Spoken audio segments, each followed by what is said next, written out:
பெருவெளி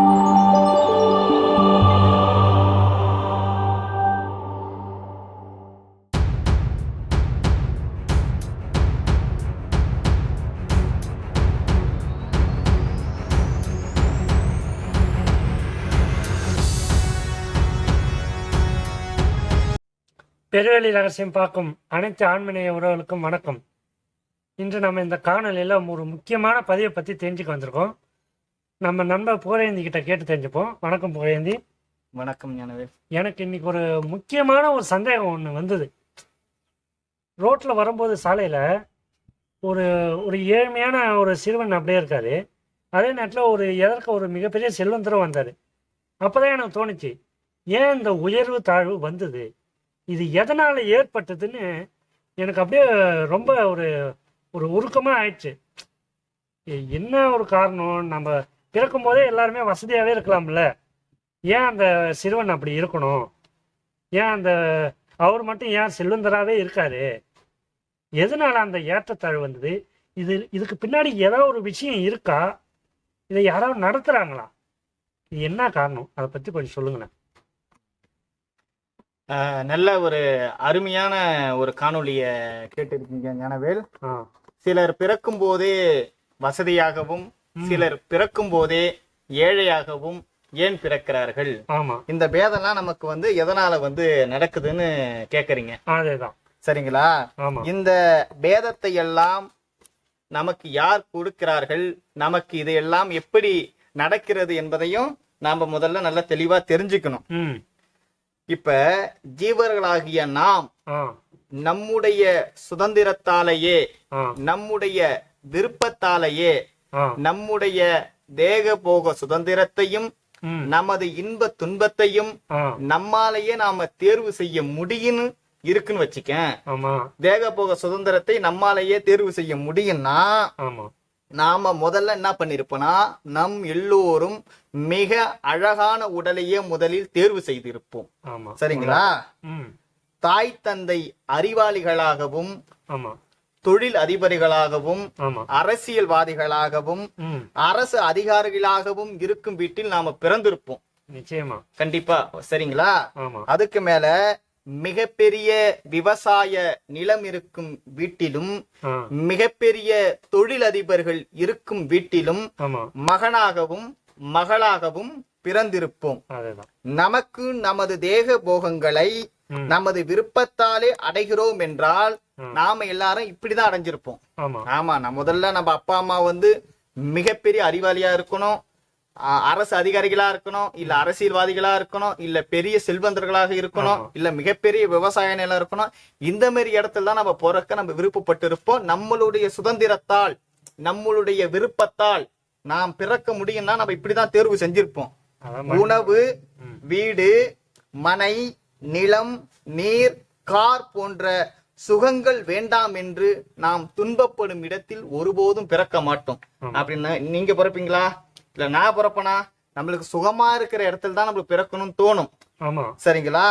வெயிலில் துடிக்கின்ற புழு கூட நிழல் எங்கன்னு சொல்லிதான் துடிச்சுக்கிட்டு இருக்கு. கண்டிப்பா.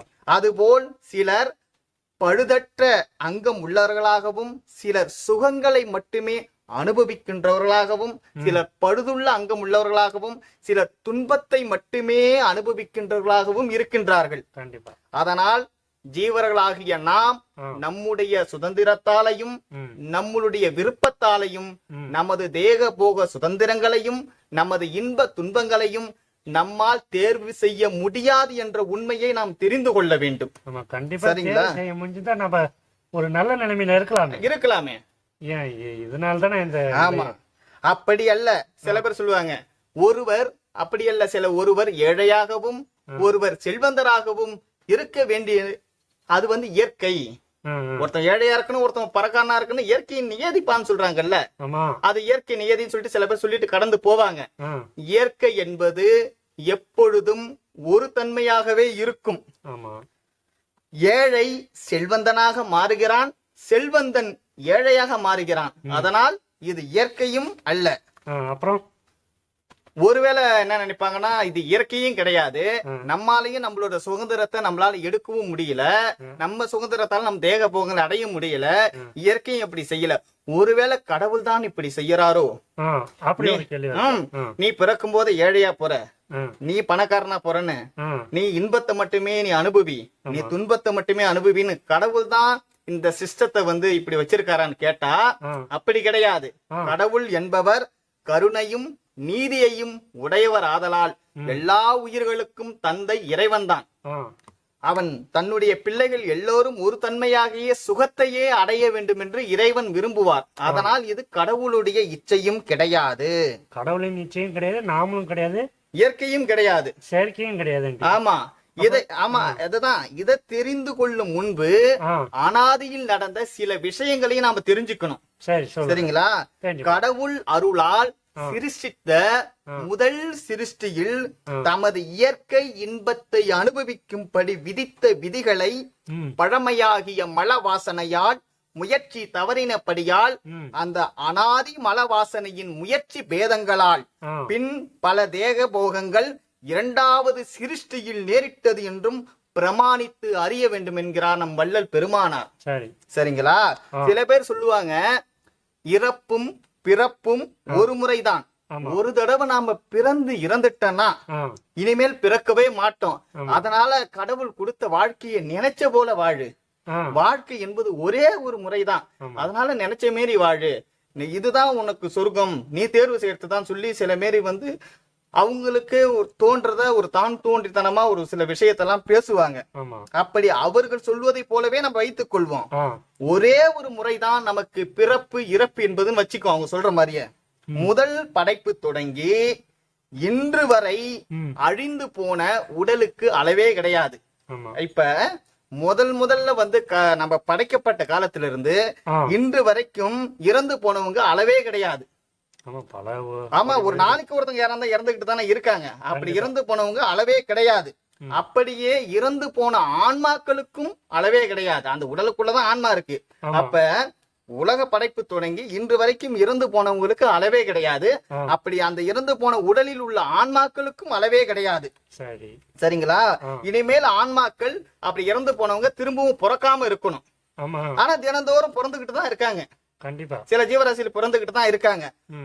ஒவ்வொரு முறையும் பிறப்பு எடுக்கும் போது ஆன்மாக்களை நூதனமாக செய்து அது அதற்கு நூதனமாக தேகங்களை கடவுள் வருவிப்பது என்றால் நூதனமாக நம்மை போன்ற இந்த உடலை செய்ய முடியுமே தவிர நூதனமாக ஆன்மாவை எப்பொழுதும் செய்யவே முடியாது. வாகனம் வேணா மாடலா செய்யலாம். ஆமா, பெட்ரோல் ஒண்ணுதான். ஆமா, அது மாதிரி இந்த தேகத்தை நூதனமாக செய்யலாம். ஆனால் தேகத்தில் உள்ளே இருக்கின்ற ஆன்மாவை நூதனமாக செய்ய முடியாது.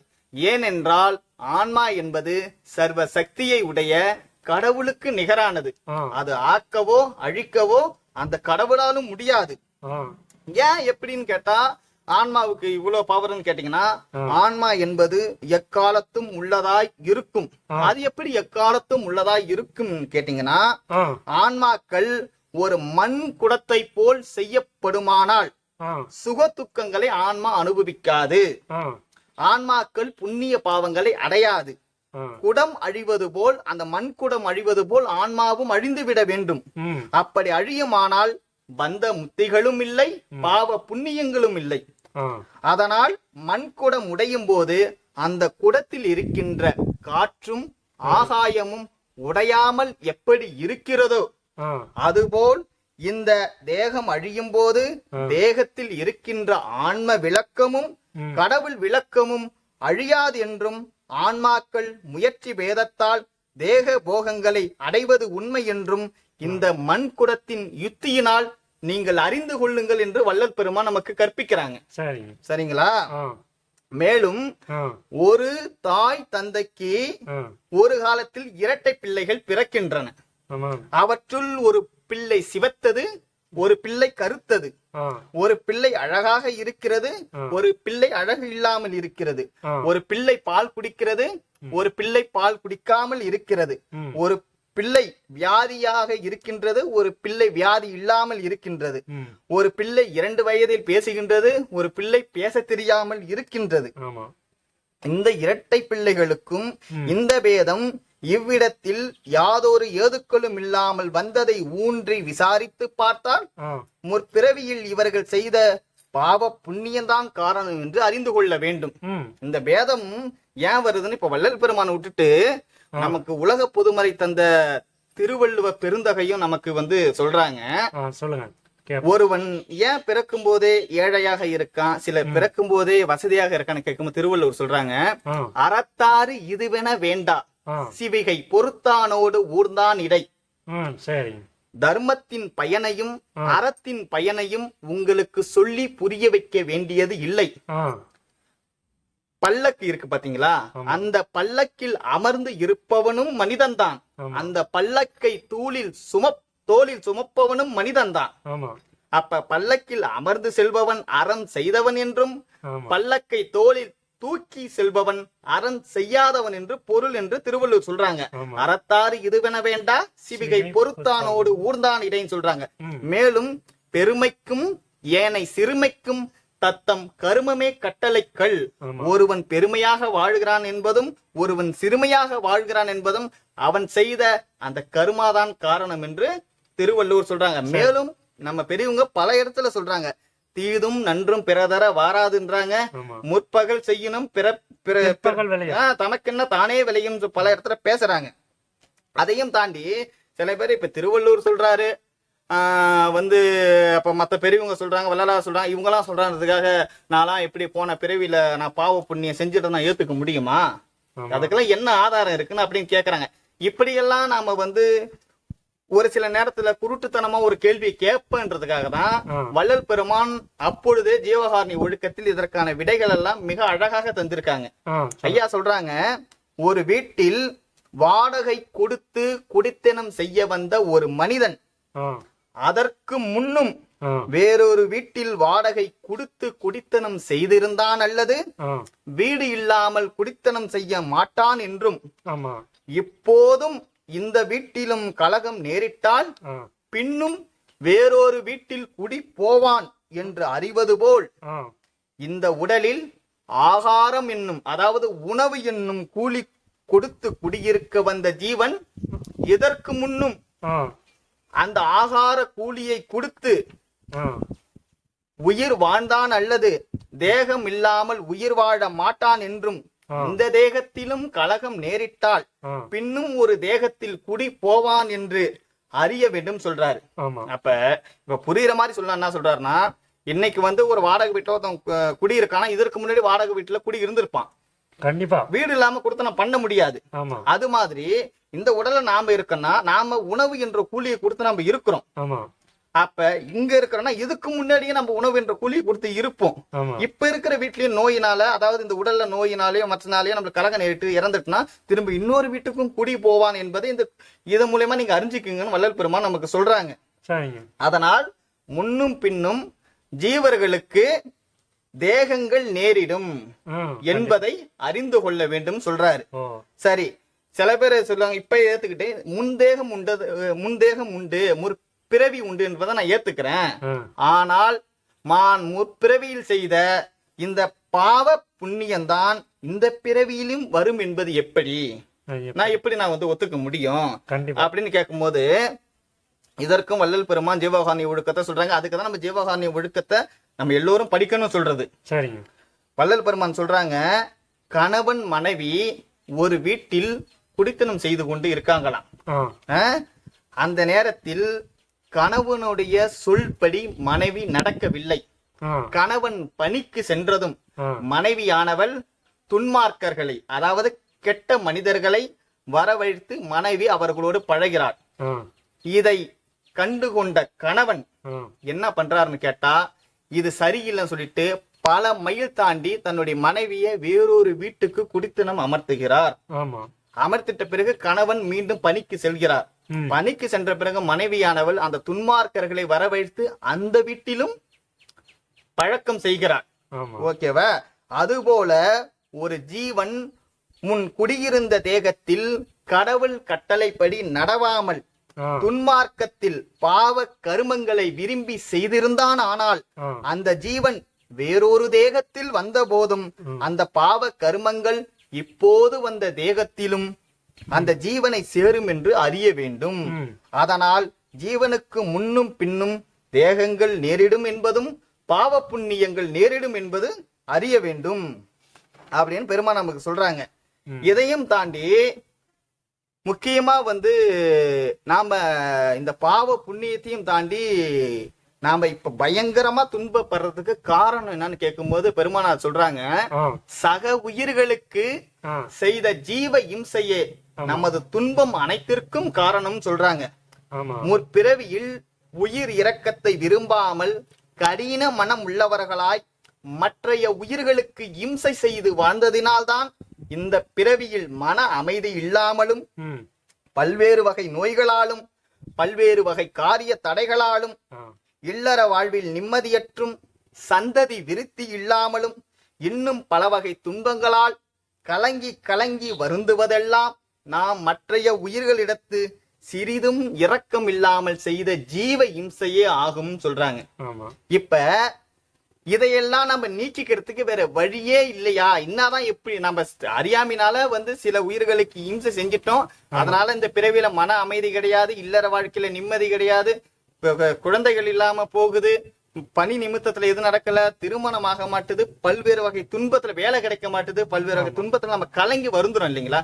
இதன் தப்பிக்கு என்ன வழின்னு கேட்கும்போது வள்ளல் பெருமான் சொல்றாங்க, ஒரு ஜீவனுக்கு செய்த துன்பத்தை இன்னொரு ஜீவனுக்கு உபகாரம் செய்வதால் மட்டுமே நீக்கிக் கொள்ள கூடும். இது அனுபவமாகிலின் இதற்கு வேறு பிரமாணம் வேண்டாம் என்று அறிக. இந்த இடத்தை நல்லா கவனிக்கணும் ஞானவேல். ஐயா என்ன சொல்றாங்க, நாம ஒரு ஜீவனுக்கு செய்த துன்பத்தை இன்னொரு ஜீவனுக்கு இன்பத்தை ஊட்டுவதன் மூலமாக தான் இதை நாம் சரி செய்ய முடியும். இதை நான் அனுபவத்தால சொல்றேன். இதற்கு வேறு பிரமாணம் வேண்டாம் என்று அறிக. இதற்கு வேற வழி இருக்கான்னு நீங்க தேடாதீங்க. நான் ஆராய்ச்சி பார்த்துட்டேன், அனுபவத்தால் சொல்றேன். இதற்கு வேறு பிரமாணம் வேண்டாம் என்று அறிக அப்படின்னு சொல்றாங்க. ஆனா இதையும் தாண்டி நம்முடன் பழகி வந்த நண்பர்களும் சில பேர் என்ன சொல்றாங்க, நான் எனக்கு திருமணம் ஆகல, நான் ஜோசிகார பார்த்தேன், அவரு நீங்க இந்த கோயிலுக்கு போய் விளக்கு போட்டுட்டு வாங்க அப்படி சொல்றாங்க. நம்மளையும் நம்ம நண்பர் கூட்டாரு. எங்க போனோம்னு கேட்டா அவங்க சொல்ற கோயிலுக்கு எல்லாம் போனாலே ஒரு 3000 ரூபாய் ஆகும் போல்ட்டுக்கு. அந்த டிராவலுக்கு ஆகும், அது சாப்பாடு செலவு இருக்கு, அந்த செலவு இருக்கு, போய் விளக்கு போட்டுட்டு வராங்க. நாம இன்னொரு ஜீவனுக்கு செய்த துன்பத்தை கடவுள்கிட்ட போய் ஒரு விளக்கு போட்டு, நான் இவ்வளவு தூரம் பயணம் பண்ணி நான் உன்னை பார்க்க வந்திருக்கேன், எனக்கு நீ சரி பண்ணி விடுனா இறைவன் செய்வாரா? எப்படி செய்வாரு? ஒரு ஜீவனுக்கு செய்த துன்பத்தை இன்னொரு ஜீவனுக்கு உபகாரம் செய்வதனால் மட்டுமே நீக்கிக் கொள்ள கூடும். இது அனுபவமாகலின் இதற்கு வேறு பிரமாணம் வேண்டாம் என்று அறிகன் ஐயா சொல்றாங்கல்ல. அப்ப இத சொல்லி கேட்காம இந்த நம்ம மக்கள் என்ன பண்றாங்கன்னா, ஜோசியக்காரன் மேல வைக்கின்ற அந்த நம்பிக்கையை வள்ளுவர் மேலையும் வள்ளலார் மேலையும் வைப்பதற்கு தவறுகிறார்கள். ஏன்னு கேட்டனா, கோயிலுக்கு போனா நம்ம காசு போட்டு போறோம், டிராவல் பண்ணிட்டு வரோம், நம்ம காசு எடுத்து போய் அவங்க ஏன் சாப்பாடு வாங்கி கொடுக்கணும்? ஏன்னா நம்ம அந்த அளவுக்கு செஞ்சிருக்கோம், நாம இன்னொரு ஜீவனுக்கு இன்பத்தை உண்டு பண்ணணும். கண்டிப்பா அப்படிதான் நீக்கி கொள்ள முடியும். இன்னும் சில பேர் தொழில நஷ்டம், நான் அங்க போனேன், அந்த கோயிலுக்கு போனேன், இந்த கோயிலுக்கு போனேன்னு சொல்றாங்க. அப்படியெல்லாம் போனால் எதுவுமே நடக்காது, எதுவுமே மாறாது. தெளிவா பெருமானார் சொல்றாங்க, இது அனுபவத்துல சொல்றேன், இதற்கு வேறு பிரமாணம் இருக்குதான்னு கேட்ட வேற வழியே இல்ல. ஒரு ஜீவனுக்கு செய்த துன்பத்தை இன்னொரு ஜீவனுக்கு உபகாரம் செய்வதனால் மட்டுமே நீக்கிக் கொள்ள கூடும். இல்லனா நாம இப்படி கோயில் குளம் அலைஞ்சுகிட்டு இருந்தனா என்ன அவனு கேட்டா, காலம் சென்று விடும்.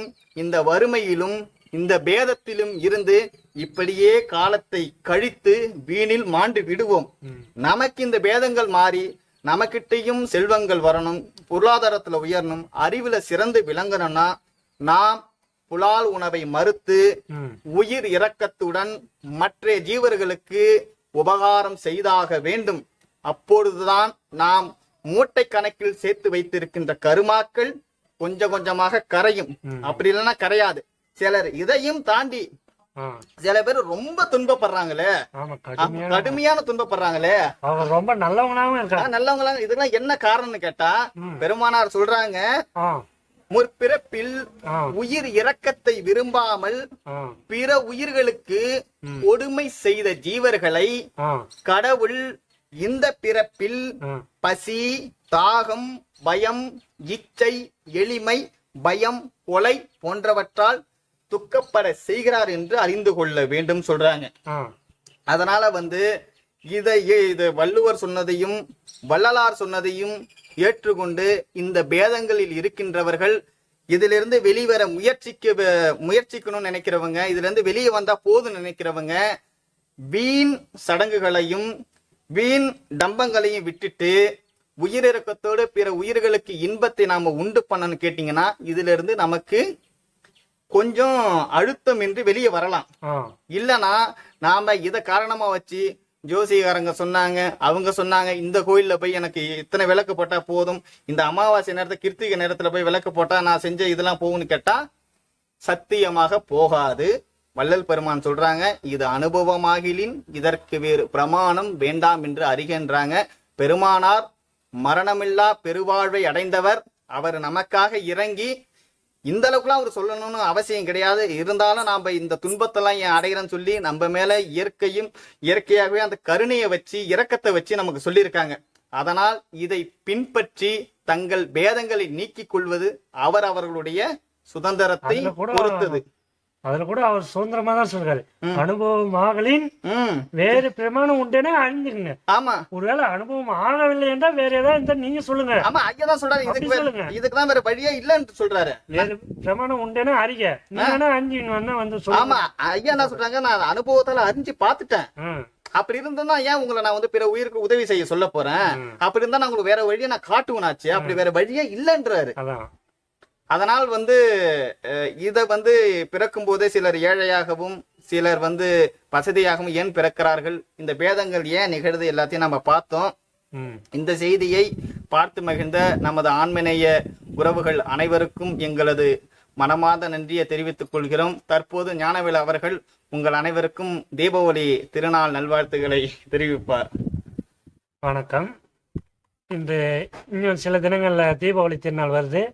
அதனால் நம்ம கூட இருக்கிற சுற்றத்தார் மற்றும் அண்டை வீட்டார், அயலார் மற்றும் ஏழை எளிய மக்களுக்கு உங்களால் முடிந்த ஒரு சிறிய பலகாரமோ ஒரு சிறிய முறுக்கோ அவங்களுக்கு எடுத்து போய் கொஞ்சம் கொடுங்க.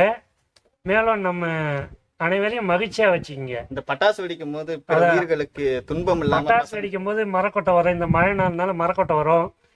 எறும்பு முறுக்கு பலகாரம் சாப்பிட எறும்புலாம் வரும். அதுக்கெல்லாம் தீங்கு தராத வண்ணம் எட்ட வச்சு வெடிங்க. மேலும் குழந்தைகள்லாம் பட்டாசு அடிக்கும்போது ரொம்ப கேர்ஃபுல்லாக வச்சுருங்க. சின்ன குழந்தைங்க அதுக்கு விவரம் தெரியாது, கண்ணுலையோ வேறு எங்கேயோ பட்டுனா காலம் முழுக்கும் அது ஒரு வடுவாக தெரியும், ரொம்ப மனசுக்கு வலிக்கும். முக்கியமாக சின்ன குழந்தைங்களும் பத்திரமா வச்சுக்கிங்க. மேலும் சொல்லப்போனால் வயதான முதியவர்களையும் பார்த்து பத்திரமா வச்சுக்கிங்க. ஏன்னா அவங்க ஹார்ட் பேஷண்ட்டாக கூட இருக்கலாம், ஒரு கடுமையான நோய் உள்ளவங்களாகவும் இருப்பாங்க. அதனால் அதிக சத்தம் உள்ள வெடிக்காதீங்க. முடிஞ்ச வரைக்கும் கொஞ்சம் தவிர்த்து ஒரு நல்ல ஒரு சுற்றுப்புறச்சூழலை கொடுங்க. இந்த செய்தியை கேட்டு மகிழ்ந்த அனைத்து ஆண்மநேய உறவுகளுக்கும் வணக்கம். நன்றி. அருட்பெருஞ்சோதி அருட்பெருஞ்சோதி தனிப்பெரும் கருணை அருட்பெருஞ்சோதி எல்லா உயிர்களும் இன்புற்று வாழ்க. கொல்லா விரதம் கொலையமெல்லாம் ஓங்குக.